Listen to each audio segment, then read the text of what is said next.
Hoje a gente vai dar início à nossa série desse mês de abril. Nós temos 3 domingos onde a gente vai estar aprofundando um pouco mais sobre a mensagem da cruz. E o tema dessa série é a centralidade da cruz e o poder de uma vida transformada. Nós vamos quebrar a ideia de sucesso desse mundo, de vida transformada que esse mundo tem, e vamos trazer a cruz para o centro desse lugar como o caminho do sucesso. O caminho de ter uma vida transformada é a cruz, o caminho da cruz. Então a nossa ideia, por isso hoje é uma noite especial e também totalmente muito desafiadora para a gente, para poder falar desse tema. A minha tarefa essa noite é dar início a essa série. Romário no próximo domingo vai falar mais, vai dar continuidade. E no último domingo o Guedão vai estar finalizando essa série. Então, essa é a nossa série, a centralidade da cruz e o poder de uma vida transformada. E nós temos uma intenção com essa série. A nossa intenção é aprofundar um pouco mais sobre a mensagem da cruz, fazer uma abordagem um pouco mais ampla desse assunto. Então essa é a nossa intenção com essa série. E nós temos um objetivo claro também com essa mensagem, que é deixar de viver uma fé medíocre e uma fé fraca. Então, o nosso objetivo com essa série é ser uma resposta para o tipo de cristianismo que nós vivemos hoje. O cristianismo onde foi tirado, removido a cruz, e você vive uma vida, ok, Deus te ama, Deus é amor, e de fato Ele é amor, mas vive do jeito que você quiser, da forma que você quiser, porque Deus é amor, Ele te ama dessa forma. E isso tem sido um câncer para a igreja, isso tem sido um veneno na igreja, isso tem sido um feitiço, um encantamento na igreja, e o Senhor deseja quebrar esse encantamento, deseja quebrar esse feitiço, trazendo a centralidade da cruz novamente para o meio da igreja, como a porta do Evangelho, como a porta da boa notícia. A cruz é poderosa. Fala com o seu vizinho, a cruz é poderosa. Então a gente quer quebrar a ideia é a gente denunciar esse cristianismo, esse cristianismo fraco, sabe, aonde a cruz foi removida e aonde essa mensagem da autorrealização, destituída de qualquer tipo de sofrimento, tem que ser quebrado, queridão. Sofrimento e a fé cristã andam de mãos juntas, de mãos dadas. Por que a gente precisa falar sobre a cruz? Porque a ideia hoje, Satanás tem usado mensagens para poder tirar a igreja do caminho da cruz, tirar a igreja do caminho do sofrimento, com promessas aonde não vai haver sofrimento. E na verdade a nossa fé é aguçada e aprovada por Deus e desenvolvida, a nossa maturidade ela é desenvolvida a partir do sofrimento e o sofrimento da cruz de Cristo. Existem 2 ideias que está bem difundida entre as igrejas hoje, que é um veneno, e que o Senhor repreenda essa mensagem, que tem a ver com a teologia da prosperidade e a teologia da hipergraça. São 2 mensagens, sim, está muito nos púlpitos das igrejas hoje. A teologia da prosperidade, gente, ela começou lá atrás. Quem lembra aqui quando se pregava a teologia da prosperidade? A mensagem: Deus, vem para Jesus que Jesus vai te dar um carro, vem para Jesus que Jesus vai te dar uma casa. Quando você chega em Jesus, Jesus vai mudar a sua realidade financeira, vai te dar um carro novo. Vem para Jesus que as coisas, é tudo dentro do aspecto material. Foi uma mensagem materialista. E aí se tornou uma igreja extremamente materialista e consumidora. E nós temos requisitos disso até hoje, porque nós vivemos ainda uma comunidade muito consumidora. Eu quero consumir, eu quero os benefícios que essa comunidade pode dar, mas em troca eu não dou nada. E a gente é uma reflexão que a gente está fazendo essa noite para a gente abandonar esses resquícios dessas mensagens que entrou na igreja, nos nossos corações, e nós queremos abandonar, nos arrepender disso e falar que nós estamos aqui por amor à obra que Cristo fez naquela cruz por nós, e nós estamos aqui para dar o tudo, porque Deus deu tudo. Deus amou o mundo de tal maneira que deu o seu Filho unigênito para que todo aquele que nele crê não pereça. Deus deu tudo. É isso que o Júnior acabou de falar sobre generosidade. Não tem ninguém mais generoso que o nosso Deus. Ele deu tudo. Mas essa ideia do materialismo, do consumismo, que Deus vai te dar alguma coisa, sempre pensando que Deus vai te dar alguma coisa, cara, já não, é um outro nível, já passou. A gente tá, né? É isso que o Senhor quer, o amadurecimento da sua igreja. E a cruz é o lugar que vai nos levar a esse amadurecimento. E a outra ideia, também um outro pensamento, é a hipergraça, que é o que a gente mais vive no dia de hoje. E em relação à teologia da prosperidade, gente, é o seguinte, ela vai mudando ao longo da história, tá? Ela está presente hoje violentamente, mas com uma outra roupagem, transvestida de prosperidade na alma. Agora a onda é a autorrealização. Agora a onda é a prosperidade da alma, onde a satisfação da alma é o centro de todas as coisas. E aí nós temos profissionais, né, de incentivadores. Você pode chegar ao seu potencial máximo. Isso na empresa é ótimo, mas na igreja é um pouco complicado, porque a mensagem da igreja é: olha, deixa eu te falar, queridão, tem um caminho de sofrimento para nós. É um caminho de se identificar com a obra de Jesus. E é esse caminho que vai nos levar a uma glória eterna. Então, é sobre esses dois tipos de pensamento, sobre esses pensamentos que a gente quer trabalhar para que isso seja desfeito, seja caído. Gente, eu tenho para apresentar para vocês esses materiais aqui. E principalmente esse, A Cruz, do Bob Sorge. Quem que já leu esse livro aqui, gente? Por favor. Esse livro aqui é excepcional. Esse livro aqui, todo mundo tem que ler. A gente está vendendo ali na livraria. A Verdadeira Comunhão, do Art Katz. É a igreja como comunidade. E a cruz sendo o centro da vida comunitária.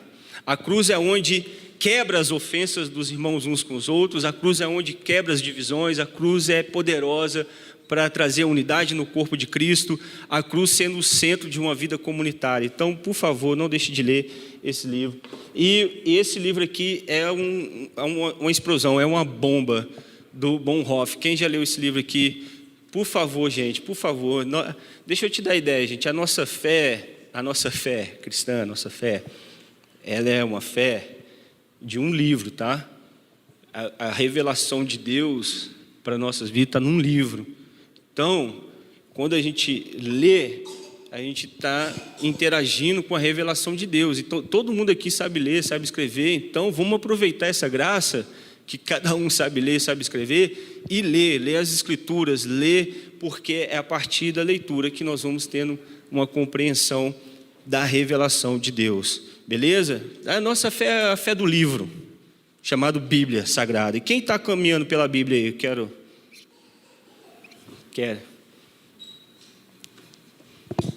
Todo mundo? A nossa ideia aqui, gente, é o nosso lema aí que o nosso mentor deixou para a gente, é ler a Bíblia toda e sempre. Todo ano, ler a Bíblia toda e sempre. Todo ano, ler a Bíblia toda. De Gênesis até Apocalipse. Imagina a gente enchendo da palavra de Deus, que poderoso. Dentro desses questionamentos, essas inquietações que eu coloquei para vocês, Bob Sorge, nesse livro, A Cruz, ele vai falar algo muito interessante. Ele vai fazer um convite. Tem um capítulo aqui que ele vai falar que é de volta ao início. Então ele está falando que nós devemos voltar ao início de todas as coisas. O que? A cruz. Ele fala, se algo está dando errado, devemos voltar ao início. Exemplo, uma empresa está com um problema. Você tem uma empresa, você tem um negócio, tem uma instituição, e ela está vivendo um problema, ela está vivendo uma situação, e aí ele fala que você deve pegar o início, o que motivou aquela empresa, qual é a visão daquela empresa, voltar aos fundamentos da visão, voltar aos fundamentos da motivação daquela empresa, e ali voltar para poder consertar aquilo que está dando problema. Então esse é um exemplo que ele deixa, e aí ele está falando que para recuperarmos a vitalidade do cristianismo, nós devemos voltar ao início, à origem, aonde tudo começou, a cruz. Porque todos nós estamos sentados aqui agora a partir de um ponto inicial, chamado a cruz de Cristo. A obra do Messias naquela cruz foi que nos proporcionou estar sentado aqui agora falando do próprio Messias. Então o início da fé cristã, o início da nossa fé, o ápice da nossa fé é a cruz do Calvário.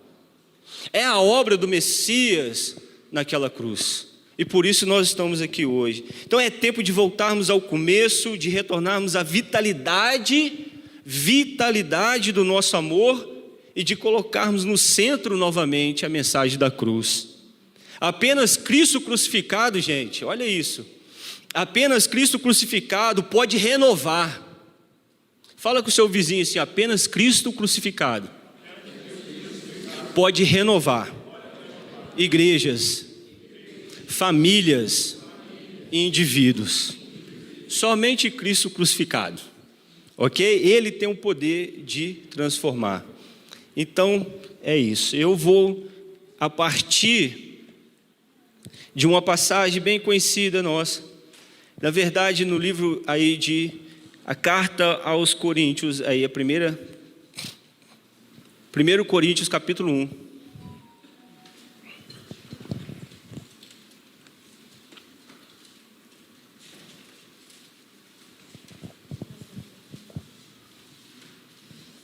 O Bonhoeffer fala que, esse livro aqui, gente, o Bonhoeffer, ele vai falar, que ele vai usar um termo para esse lance que eu falei sobre a hipergraça, né? Você vive da forma que você quiser, de qualquer jeito, Jesus te ama e está valendo. Ele vai chamar de graça barata, ele vai trazer esse termo, e hoje muitos de nós falamos isso, sim ou não? Já ouviram esse termo, graça barata? Então é esse homem que desenvolveu essa ideia da graça barata, e ele fala uma coisa que é muito violenta, que a graça barata, ela justifica o pecado e não o pecador. A graça barata, ela justifica o pecado e não o pecador. E na verdade, a graça, ela justifica o pecador e não o pecado. Ela condena o pecado, porém justifica o pecador. Esse é o poder da graça, entendeu? Mas a graça barata não. A graça barata, ela vai justificando o pecado.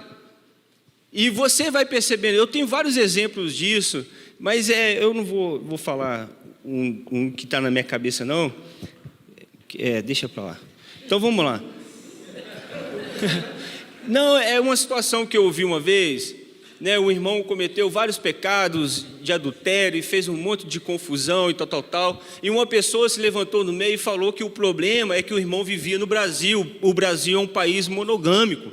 Ele tinha que viver no país. Se ele tivesse em outro país lá fora, num país onde a poligamia era liberada, não seria pecado. Isso é justificar o pecado e não o pecador. Está entendendo agora? Ficou claro o exemplo? Eu ouvi isso na minha cara e eu falei assim, what? Cadê o Leonan? Cadê o Leonan? What? E o Bonhoeffer estava correto no que ele estava falando. É o tipo de graça que a gente está acostumado, a graça barata, sabe? Então, a cruz está aí para mostrar que não foi barato, teve um alto preço. Então vamos lá, Paulo tinha uma mensagem central que era Cristo crucificado. 1 Coríntios capítulo 1, o verso 18, eu vou me atentar só o verso 18, mas a ideia seria ler o capítulo 1, 2 e o 3, mas eu vou ficar aqui no verso 1, verso 18.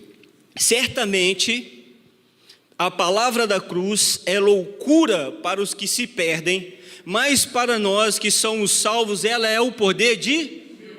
Vamos ler de novo, novamente aqui. Certamente a palavra da cruz é loucura para os que se perdem, mas para nós que somos salvos, ela é o poder de Deus. Só esse versículo já quebra tudo, não precisa nem da gente falar mais nada, a gente já pode ir embora para casa. Mas eu quero me atentar a ele. A continuidade dos versos é o seguinte: pois está escrito: destruirei a sabedoria dos sábios e aniquilarei a inteligência dos inteligentes. Onde está o sábio? Onde está o escriba? Onde está o questionador deste mundo? Não é fato que Deus tornou louca a sabedoria deste mundo? Visto que na sabedoria de Deus, o mundo não o conheceu por sua própria sabedoria. Deus achou por bem salvar os que creem por meio da loucura da pregação. Porque os judeus pedem sinais e os gregos buscam por sabedoria. Mas nós pregamos quem? Cristo o quê? Cristo o crucificado. Escândalo para os judeus, loucura para os gentios, mas para os que foram chamados, tanto judeus como gregos, Cristo é o poder de Deus, a sabedoria de Deus. Porque a loucura de Deus é mais sábia do que a sabedoria humana, e a fraqueza de Deus é mais forte do que a força humana. Gente, essas palavras aqui é poderosa, sim ou não? Isso aqui são palavras poderosas. Os judeus buscam sinais. Você lembra do Mateus 13, sei lá, Jesus falando, e os fariseus chegaram: faz um sinal, me mostra um sinal. Já tinha curado o coxo, já tinha curado o cego, já tinha ressuscitado o morto, já tinha feito um monte de coisa, e os caras pediram um sinal. E aí ele falou: sinal algum vai ser dado para vocês, a não ser o sinal de quem? O sinal de Jonas. Da mesma forma que ele ficou 3 dias e 3 noites na barriga do grande peixe, assim o Filho do Homem vai permanecer 3 dias no seio da terra. Uau, era um mistério para aqueles homens, e eles meio que não entenderam o que Jesus estava falando. Mas essa era a pira dos judeus em relação ao sinal. E a gente teve um domingo aqui, a gente falou sobre a busca dos sinais. Lembra que a gente falou sobre o cego? Jesus, eu quero te ver. Lembra disso? Quem estava aqui, beleza. E a questão dos gregos é a sabedoria, a filosofia, as ideologias. Viviam no mundo de Platão, no mundo de Sócrates, no mundo paralelo, no mundo das ideias, no mundo onde a perfeição é o lugar das ideias. Então os gregos, eles eram filósofos, eles gostavam de filosofar sobre a vida, eles gostavam de observar a vida e falar a partir daquilo que eles estavam observando, entendeu? Então você tinha os judeus pedindo sinal e você tinha os gregos pedindo sabedoria, filosofia. E é dentro desse contexto que Paulo está pregando na igreja de Corinto, onde a mistura era entre os judeus e os gregos que viviam nessa cidade, aonde a maior atividade daquele lugar era em busca da sabedoria, era a filosofia que reinava naquele lugar, era o mundo das ideias ali naquele lugar. E a igreja de Corinto era uma igreja extremamente dividida, porque muitos estavam buscando a sabedoria dos filósofos. Mas Paulo, ele vai falar para eles que ele não vem sabedoria humana. Eu não estou vindo com filosofia humana. Eu não estou vindo com o poder da sabedoria humana. Esse é o contraste da sabedoria de Deus com a sabedoria humana. A cruz é um contraste da sabedoria de Deus com a sabedoria humana. E Deus fala que Cristo é a sabedoria de Deus.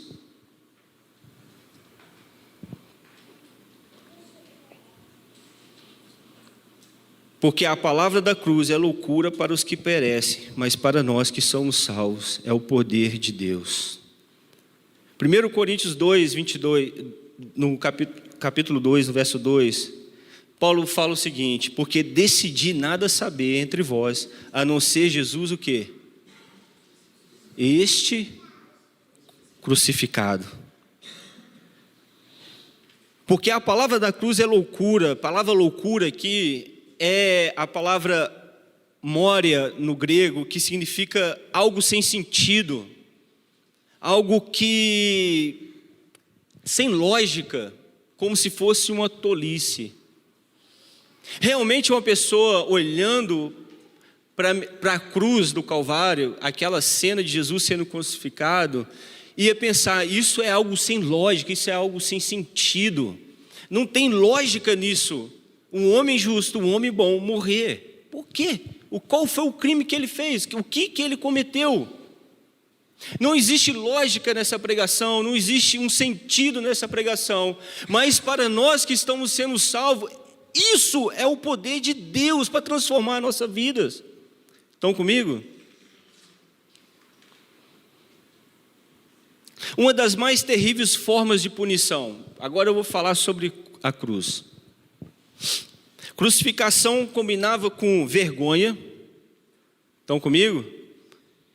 Combinava com exposição, com tortura, fazer sentir o pior nível de dor e sofrimento. Isso é a cruz, ela tinha esse objetivo. Era a mais humilhante das formas de execução, provocava a máxima humilhação possível. A pessoa era despida, subia naquela cruz pelada, era cravada, o cravo ficava na mão, a pessoa ficava nua, era o maior nível de exposição, era o nível de punição mais exemplar que tinha para que ninguém cometesse o crime, que sofresse daquela morte ali, a morte de cruz. Era uma forma exemplar de punição, e a Roma antiga adotou essa prática como punição, mas só que não é a Roma que inventou isso não, isso é bem mais antigo que a gente imagina. Deve ser lá por Ciro, os babilônios, eram pessoas violentas que tinham prazer em massacrar uma pessoa para poder trazer exemplo para outra. E aqui, na Torá, você vai encontrar que a cruz é uma maldição. Abre sua Bíblia comigo em Deuteronômio, capítulo 21, verso 23.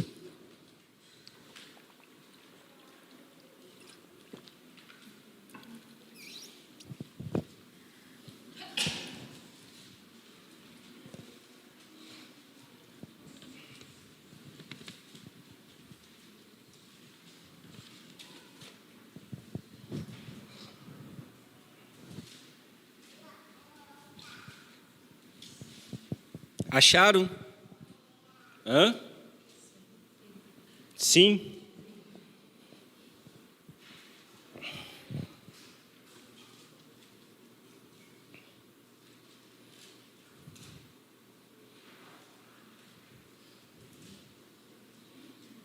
Então, para os judeus, a cruz era tida como um símbolo de maldição, Deuteronômio 21, 23. Alguém pode ler bem alto para a gente?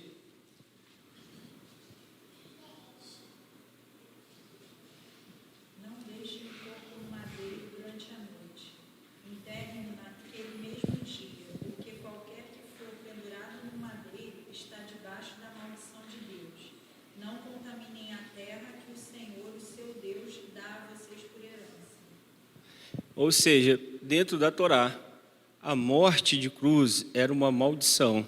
E Gálatas 3, verso 13 e 14, Paulo vai falar que Cristo nos resgatou da maldição da lei, fazendo-se Ele próprio maldição em nosso lugar. Porque está escrito, maldito todo aquele que for pendurado em um madeiro. Então Cristo se fez maldição para nos salvar. Cristo se fez maldição, Cristo sofreu o pior tipo de punição, de exposição, de vergonha, de dor, para nos salvar, cara. Para operar em nós uma vida transformada.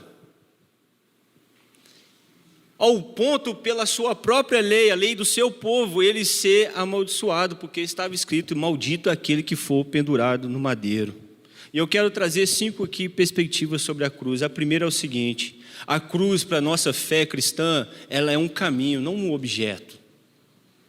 Fala com o seu vizinho, a cruz é um caminho. A cruz não é uma espécie de amuleto, ou um objeto que nos lembra algo. A cruz, para a nossa fé, ela é um caminho. Sabe o que é um amuleto? Eu vou falar para você o significado do amuleto. Amuleto é um objeto que alguém guarda consigo e é que se atribui a virtudes sobrenaturais. Tipo assim, a ideia da cruz, né, a cruzinha, o Júnior até me dá. Cadê a minha cruzinha, mano? Hã? Você falou que ia me dar uma cruzinha? A cruz dos reformados? E a golinha clerical, como é que é? Aí você pega, tipo, é como se ela atribuísse virtudes sobrenaturais de defesa contra qualquer tipo de desgraça, qualquer tipo de doença, feitiço ou qualquer outra coisa, ou como se ela fosse um objeto que atraísse sorte também. O jogador de futebol entra no campo, o que ele faz? Pé direito e... esse aqui vai me trazer sorte. Então, a ideia da cruz é como se fosse esse amuleto, e também que protege de qualquer coisa. Vou sair para trabalhar, faz o quê? Estou protegido agora por causa do sinal da cruz, ou por causa da cruz. Aí tem o objeto ali pendurado no pescoço, o amuleto. Aí você beija o amuleto, e aquilo ali como se aquilo tivesse um poder sobrenatural de mudar a vida de alguém. E isso foi muito bem difundido com a Igreja Católica, através, lá na venda das indulgências. Lembra lá atrás, gente? Quantos aqui lembram disso aqui da história da igreja, onde a igreja vendia pedaço de madeira, falando que aquele tinha poder redentivo, falando que aquela madeirinha tinha poder de tirar alguém que estava no inferno, no purgatório, sei lá, qualquer coisa desse sentido. E como se esse objeto fosse um objeto que tivesse poderes sobrenaturais. E para a nossa fé cristã, a nossa fé, o qual nós comungamos agora, proclamamos, confessamos, ela não tem esse poder. A cruz para nós é um caminho, é um acesso a Deus, é o lugar onde Deus abriu uma porta. A cruz é uma porta, meu queridão. A cruz é o lugar de entrada, e tudo que eu experimento no reino de Deus, tudo que eu experimento através da glória de Deus, a porta, o caminho é a cruz, não tem outro caminho. A mensagem que tira a cruz está fazendo o quê? Está tirando a porta, está tirando o caminho. Não tem acesso a Deus a não ser pela porta, pelo caminho. Jesus disse isso, queridão. Mateus 7, verso 13, 14, ele fala: entre pela porta estreita. Cruz, porta estreita. Porque larga é a porta, e espaçoso é o caminho que conduz para a perdição, e são muitos que entram por ela. Estreita é a porta e apertado o caminho que conduz para a vida, e são poucos que os encontram esse caminho, cara.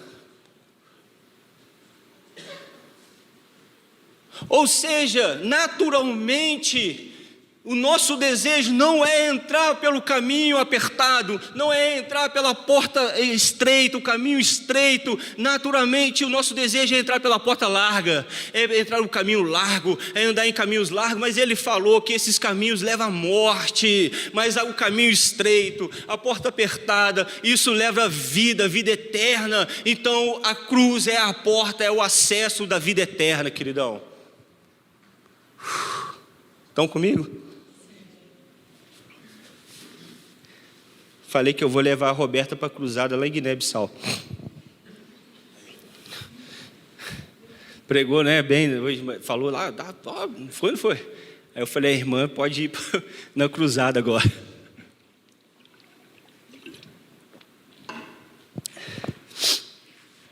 Senhor. Marcos capítulo 8, verso 34. Se alguém quiser seguir-me, negue-se a si mesmo e tome sua cruz e o quê? Siga-me. João capítulo 10, verso 9. Eu sou a porta. Se alguém entra por mim, será salvo. Entrará e sairá e achará pastagem. Eu sou a porta. Eu sou o caminho, queridão.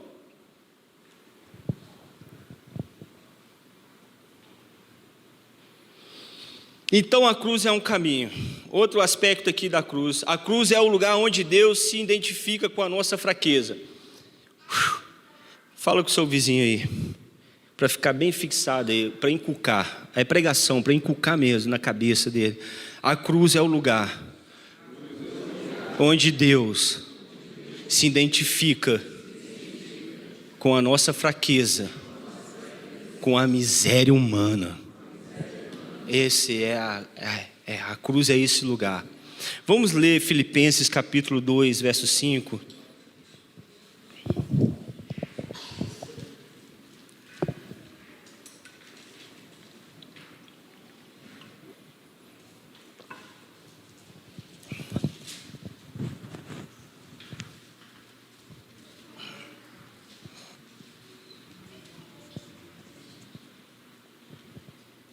Acharam?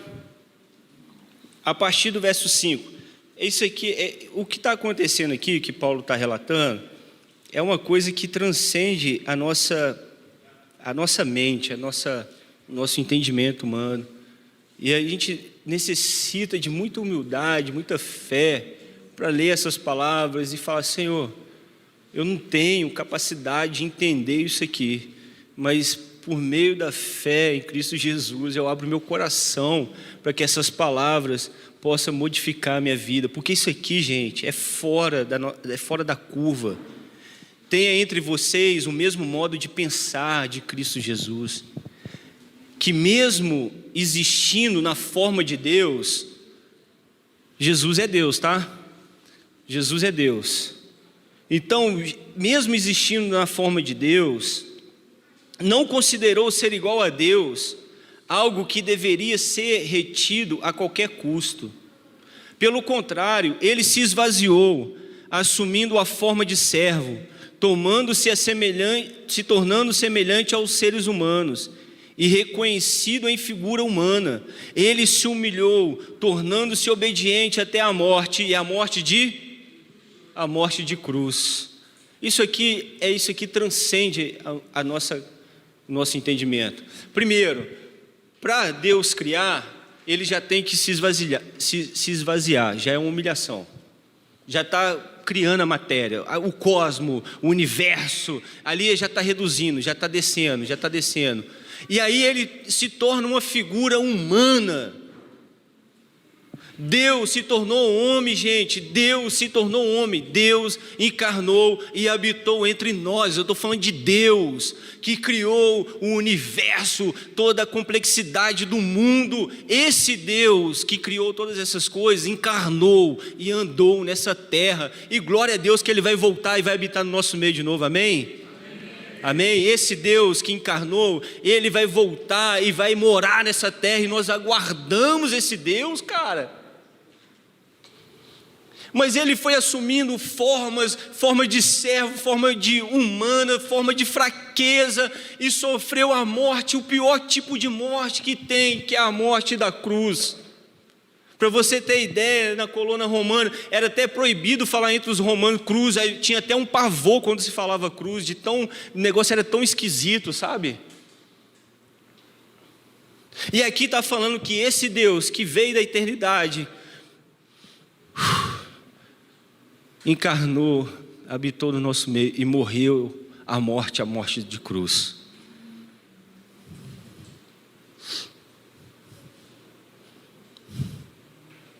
Hebreus 4,15, pois não temos um sumo, olha isso que ele fala, o autor de Hebreus, isso aqui é surreal. Pois não temos um sumo sacerdote que não seja capaz de compadecer-se das nossas fraquezas, mas temos o sacerdote supremo que a nossa semelhança, o supremo sacerdote, o sumo sacerdote tem a nossa semelhança. Sabia que Jesus agora tem um corpo humano no céu?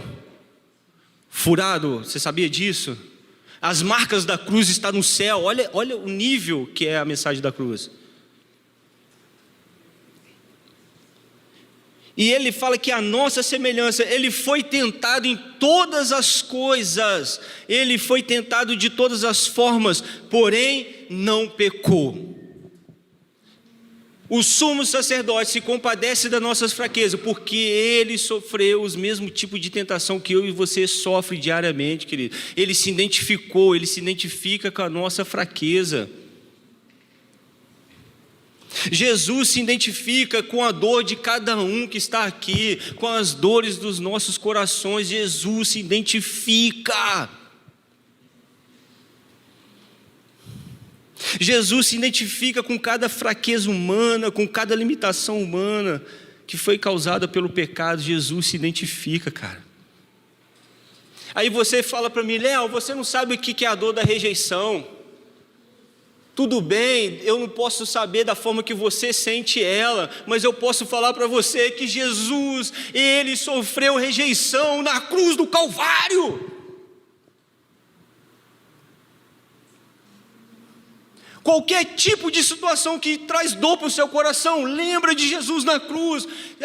Mas Léo, você não sabe o que é a dor da traição. Jesus foi traído, cara, e foi pendurado na cruz sem merecer. Ele não merecia, nele não havia pecado algum. Fala um tipo de dor que você sente. Eu fui abandonado pela minha mãe, eu fui abandonado pelo meu pai. Eli, Eli, lama sabachthani, Deus meu, por que me desamparaste? Você não sabe, Jesus sabe o que é ser desamparado, queridão. Por causa da maldição do pecado, por causa da maldição daquela cruz, ele sabe, por isso ele identifica. A cruz é o lugar da cura, cara, isso tem que entrar, inculcar na nossa mente. A cruz é o lugar que pode te curar essa noite, te libertar profundamente. Mas você não sabe, Léo, você não sabe que dor que é essa que eu sinto, mas Jesus sentiu a dor maior que você e que eu estou sentindo, que possamos sentir, minha filha. Esse é o poder da cruz, esse é o poder de uma vida transformada. Quando eu começo a deixar essa mensagem entrar no meu interior, isso transforma a minha forma de pensar, a minha forma de agir, a minha forma de comungar. Gente, isso muda tudo. Mas você não sabe o quanto que eu fui ofendido.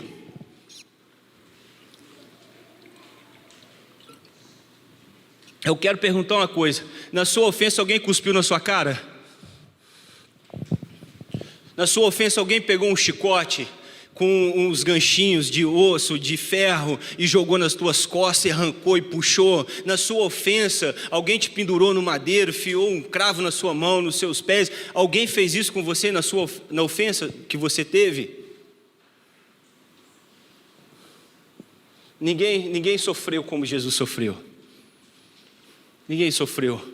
Por isso é a porta, é o lugar de entrada, é o lugar da transformação. Eu quero ter uma vida transformada. Eu pego a mensagem da cruz e começo a aplicar. Olha, tudo bem, eu sofri, essa dor é muito forte, é muito violenta, mas o meu Senhor, o meu Mestre, o meu Redentor, que agora vive, Jesus vive agora, ressuscitou, está sentado à direita do Deus Pai Todo-Poderoso. Ele sofreu mais do que eu sofri. Eu vou olhar para a cruz e vou ver ela, sabe, no aspecto de isso pode me curar. Lembra da maldição, lembra da praga que se instalou no deserto nos dias de Moisés, aonde as serpentes abrasadoras começaram a matar as pessoas por causa de murmuração. Qual foi a instrução de Deus para Moisés? O que Moisés teve como instrução para poder livrar as pessoas daquela maldição? A serpente de bronze, queridão. Levanta a serpente numa haste, e todo aquele que olhar para essa serpente vai ser curado. Jesus disse isso, que era necessário o Filho do Homem ser levantado, como a serpente de bronze foi levantada, para que aquele que olhasse para Jesus, todo aquele que olhasse para Cristo, pudesse receber a cura da maldição. A maldição do pecado, a maldição do terror que é o pecado e a morte. Ele foi levantado para que todos aqueles que olharem para ele falem assim: ali está a minha cura, vai ser curado.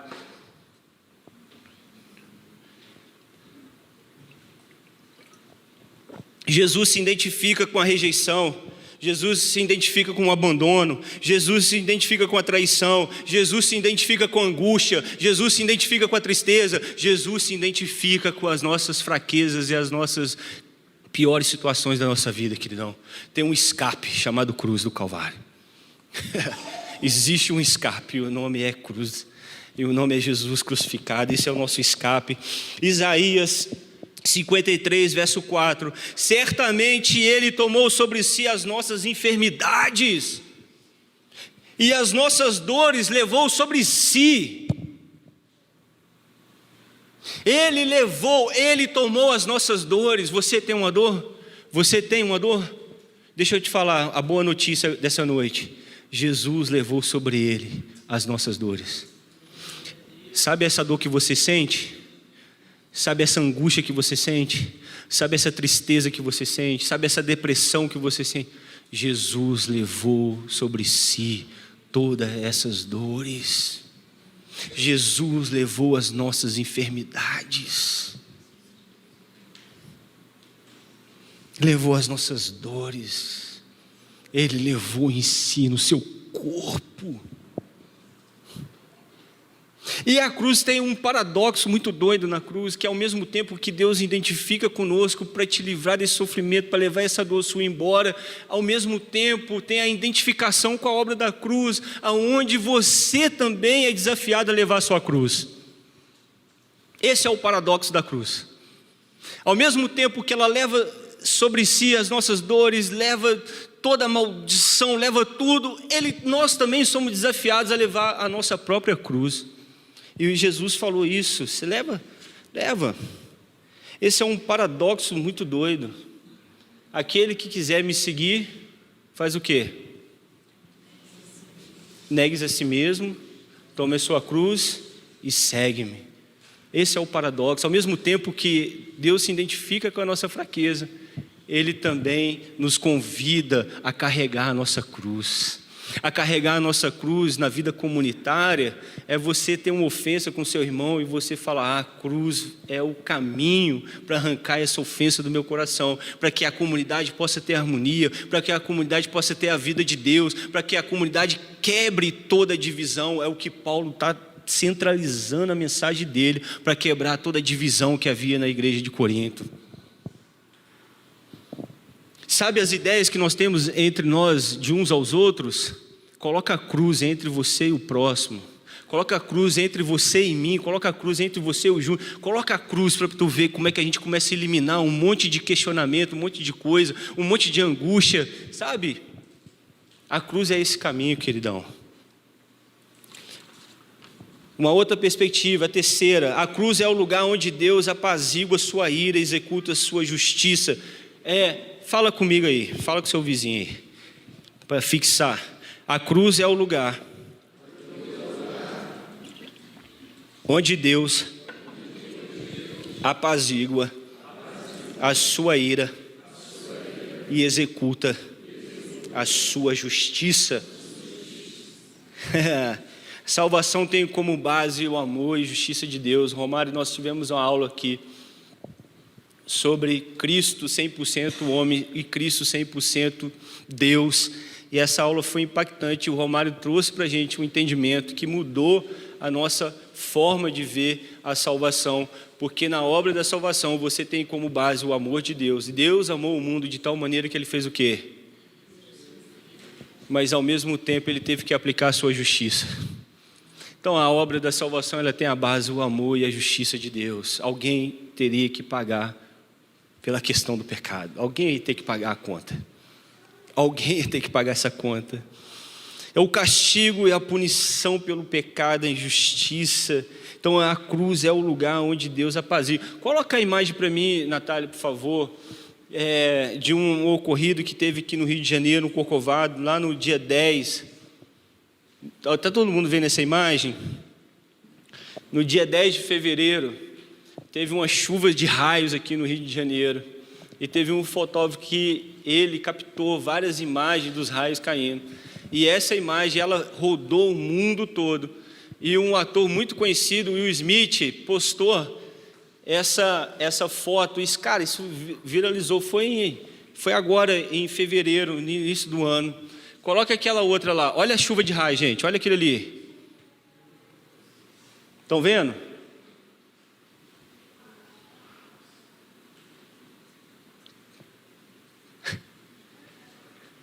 Coloque aquela outra lá, a primeira. Olha isso. Por que eu pensei nessa imagem? Por que me veio essa imagem na minha cabeça? Porque a cruz é o lugar onde Deus apaziguou a sua ira, queridão. Imagina Deus descarregando a sua ira. Imagina a descarga da ira de Deus, da justiça de Deus caindo sobre alguém. Foi isso que aconteceu com Jesus. Foi isso que aconteceu com o nosso Senhor.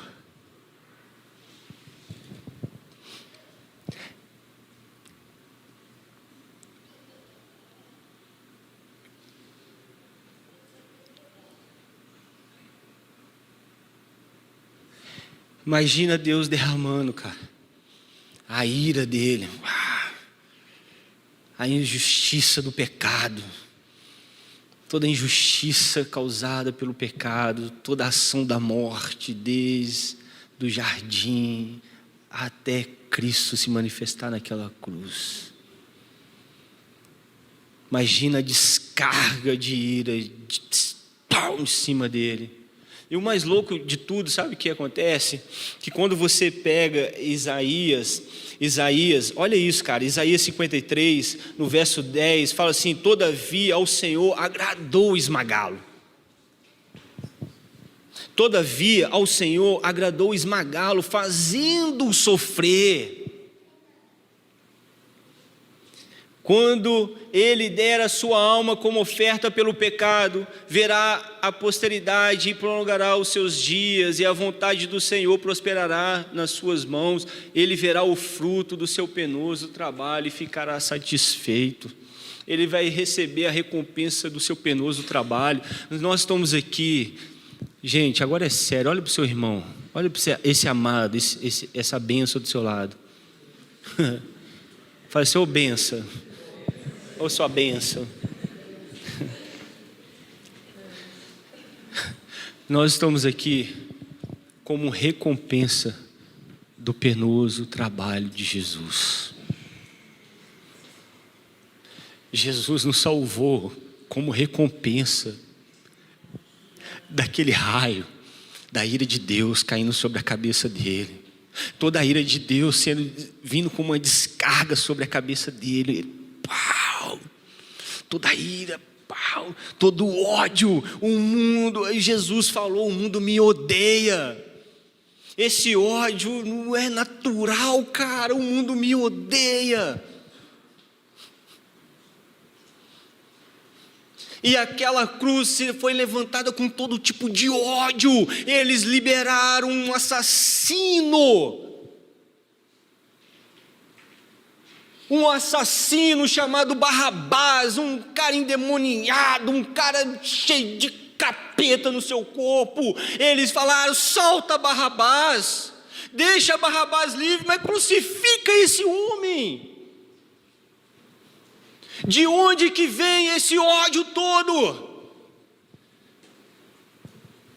Aprove a Deus, agradou a Deus esmagá-lo, Jesus, para poder te salvar, para me salvar, porque esse é o penoso trabalho da sua obra. Nós somos a recompensa do seu penoso trabalho, cara. Nunca mais a gente vai andar ingrato diante de Deus. A mensagem da cruz proíbe a ingratidão, a murmuração, proíbe qualquer coisa.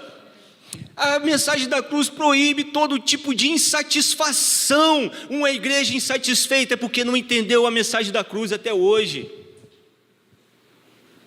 A ira de Deus caiu sobre a cabeça do Messias e ele sofreu. Olha o verso 5: mas ele foi traspassado por causa das nossas transgressões, esmagado por causa das nossas iniquidades, por causa dos nossos pecados. Gálatas 3, verso 13: Cristo nos resgatou da maldição da lei, fazendo-se Ele própria maldição em nosso lugar, porque está escrito novamente: maldito é todo aquele que for pendurado no madeiro. Você acha que Deus ia passar batido?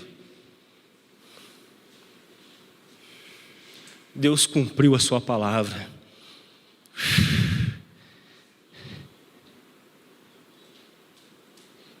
Oh, Senhor. Mas a cruz é onde Deus também executa o juízo dele sobre toda a ordem das trevas. A cruz é o lugar onde Deus também executa o juízo dele sobre a morte. Ó morte, aonde está o teu aguilhão? Ó morte, aonde está o teu aguilhão?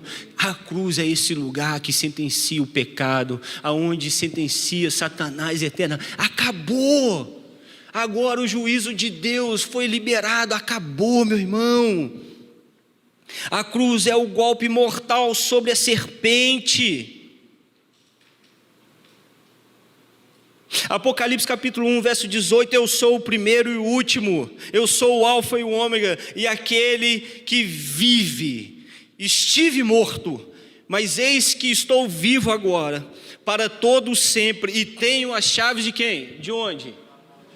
Eu tenho as chaves da morte e do inferno. A cruz foi o lugar, a porta que Jesus abriu para entrar no inferno, para entrar na morte e falar assim: agora acabou, você não tem domínio mais sobre isso. Você não tem mais poder sobre isso. Colossenses capítulo 1, verso 13 e 14. Tendo despojado os principados e potestades, autoridades e poderes malignos, fez deles um espetáculo público, triunfando sobre todos eles na cruz. Isso é a morte de Jesus que Paulo está falando espiritualmente. Aquilo que parecia fraqueza, aquilo que parecia vergonha, aquilo que parecia humilhação, aquilo que parecia, sabe, uma vergonha, Paulo está olhando agora por um outro aspecto. Ele está olhando a cruz como algo que é um triunfo de Cristo sobre os poderosos, sobre os principados, sobre as potestades, sobre os demônios, sobre toda a ordem criada. Acabou, queridão, é um juízo de Deus, e eles não sabiam que isso estava acontecendo. Se Satanás soubesse disso, ele não teria dado um tiro no pé com a cruz, cara. Incentivando a cruz ali, cara, as pessoas crucificarem. Se ele soubesse disso, ele não teria feito isso. E Paulo vai falar isso aqui na leitura que a gente está fazendo em 1 Coríntios capítulo 1, no verso, lá no capítulo 2. Ele vai falar: se os poderosos dessa era soubessem o que eles estavam fazendo, eles não tinham noção do que eles estavam fazendo. Então ali Deus está executando os seus juízos sobre o pecado, sobre a morte, sobre o inferno, sobre o anticristo, sobre o falso profeta, sobre a besta. Meu irmão, não importa o que vai vir no futuro, nós vamos lembrar. Quando apareceu o falso profeta, nós vamos lembrar da cruz. Lembra da cruz? Lembra da cruz? Na cruz o Senhor já venceu todos os poderes, toda potestade, todo principado, tudo que tem, o Senhor já venceu por meio da cruz. E o quarto, a cruz é a consumação do plano de Deus, do plano redentivo de Deus. Fala com o seu vizinho: a cruz é a consumação do plano redentivo de Deus.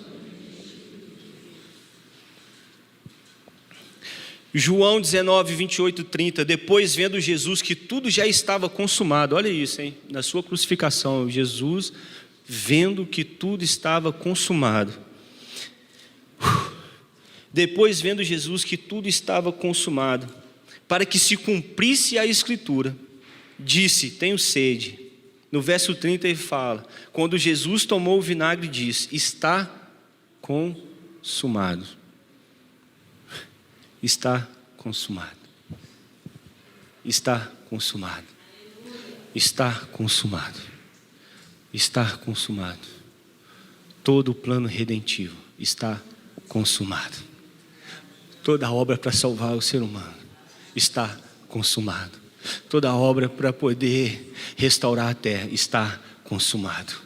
Toda a obra do resgate, aonde o homem perdeu o acesso a Deus lá no jardim, está consumado. Todo o pecado de Adão, de Eva, está consumado. Toda a maldição está consumado. Jesus, ele respirou o último fôlego, está consumado. está consumado. A cruz é a obra da consumação. Está consumado, está consumado, está consumado. Fala com o seu vizinho, está consumado.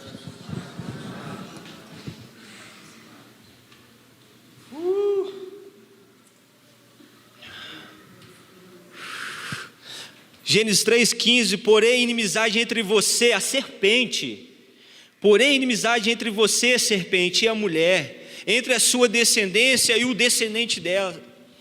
Este lhe ferirá a cabeça, e você lhe ferirá o calcanhar, a cruz. O proto-evangelho, na cruz Jesus cumpre aquilo que Deus falou para a serpente.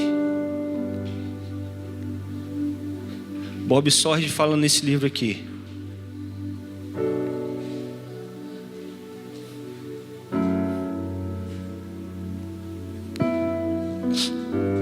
Ele fala nesse livro que o golpe na cabeça da serpente quebrou o crânio dela, destruiu a cabeça dela, mas ela feriu seu calcanhar. Qual tipo de ferimento é mais poderoso? O calcanhar ferido, cortado, ou o crânio esmagado?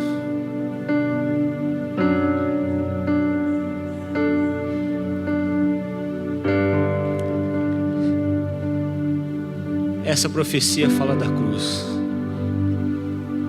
Você vai perseguir o descendente, mas eu vou te falar, o descendente vai pisar na sua cabeça. Ele vai esmagar a sua cabeça. Você vai causar um ferimento e vai ficar na marca da história. Gente, a cruz é um marco na história que faz parte do nosso tempo presente e ecoa no céu na eternidade, porque Jesus está com as suas marcas nas mãos. O golpe feriu o calcanhar, machucou e muito, mas pisar na cabeça, quebrar o crânio, o prejuízo foi maior. Foi isso que Jesus fez na cruz.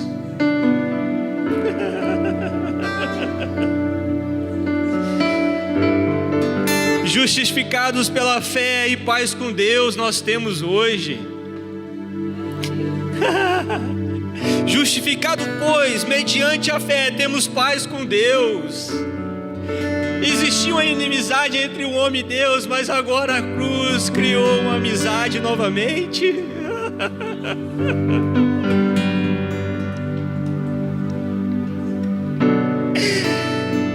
Ai, Senhor. Justificado, pois, mediante a fé, nós temos paz com Deus, por meio do nosso Senhor Jesus Cristo, pelo qual tivemos também acesso pela fé a esta graça da qual nós estamos firmes aqui agora. A graça que nos alcançou agora, que não é a graça barata, é a graça da cruz, meu queridão.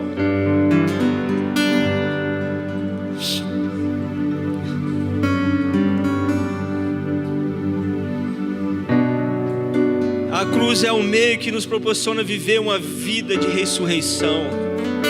A centralidade da cruz é o poder de uma vida transformada. Romanos 6, verso 8. Ora, se morremos com Cristo, cremos que também com Ele viveremos. Mateus 16, 25. Porque aquele que quiser salvar a sua vida, perdê-la-á. E quem perder a sua vida por amor de mim, achá-la-á. Aquele que perder a sua vida aqui agora, vai encontrar com a verdadeira vida. A vida que Jesus conquistou naquela cruz. Zoe. A vida de Deus.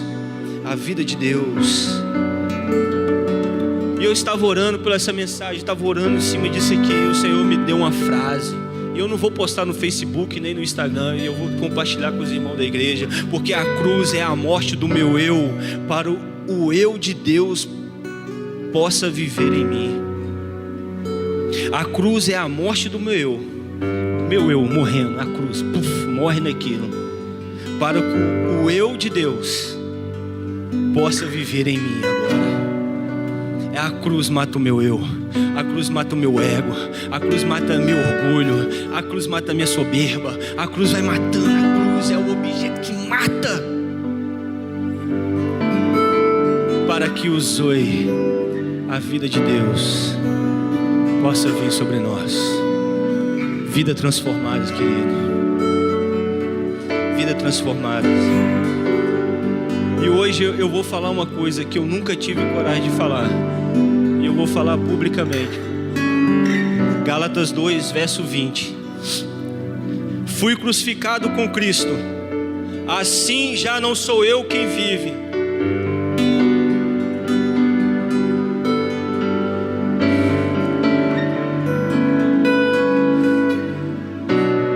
mas Cristo vive em mim. A vida que agora vivo no corpo, vivo-a pela fé no Filho de Deus, que me amou e se entregou por mim. Agora não vivo mais eu. Há 20 anos atrás o Senhor me encontrou. Estava perdido nesse mundo. Não tinha perspectiva de vida, não tinha perspectiva de futuro, não tinha nada. Me sentia sozinho, me sentia solitário. 20 anos atrás Ele me tocou. Foi tão poderoso quando Ele me tocou, que naquela época eu falei: Senhor, eu quero viver o resto da minha vida para você. Eu quero deixar uma vida para me encontrar com essa vida. 2 anos depois eu era missionário numa base, numa comunidade, favela. 4 anos depois fui morar numa fazenda para cuidar de dependentes químicos, num centro de reabilitação. Passei 10 anos da minha vida naquele lugar. E um dia eu andando naquela estrada lá no meio do mato, e eu falei: Senhor, ninguém está me vendo aqui, velho. Eu já estou anos aqui nesse lugar. A minha juventude está toda aqui, Senhor. Meus amigos estão estudando, estão trabalhando, estão vivendo, estão viajando, Senhor. Eu estou 10 anos nesse lugar, Senhor, cuidando desses. E o Senhor falou: eu sou sua recompensa. Eu sou o seu tudo. Não preocupa com isso não. E na época da fazendinha, tinha uma música do Fernandinho que falava isso aqui. Lembra disso? Lembra do Fernandinho? Faz chover? Fernandinho virou Faz Chover, né? E aí tinha uma música do Fernandinho que falava: não vivo mais eu, mas Cristo vive em mim. Era tipo uma parada assim, sabe?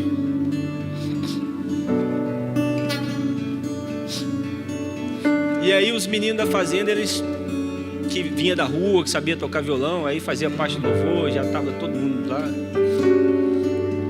E o nosso tratamento não era com remédio, era com a Bíblia, era com a pregação, a mensagem da cruz. E um dia um rapaz já tinha passado 5 vezes naquela casa, e ele começou a tocar essa música. Eu comecei a chorar. E eu falei: não canta isso mais não, meu amigo. Nunca mais, não canta isso mais não. Até que um dia isso seja uma verdade no seu coração. E eu nunca tive coragem de cantar essa música. Eu nunca tive coragem de falar isso. Mas hoje é o dia que eu estou falando para vocês essa mensagem poderosa da cruz. Não vivo mais eu, mas Cristo vive em mim. E pela fé eu experimento no meu corpo o poder do Cristo crucificado e ressurreto. Coloca sobre os seus pés. Fica de pé, por favor.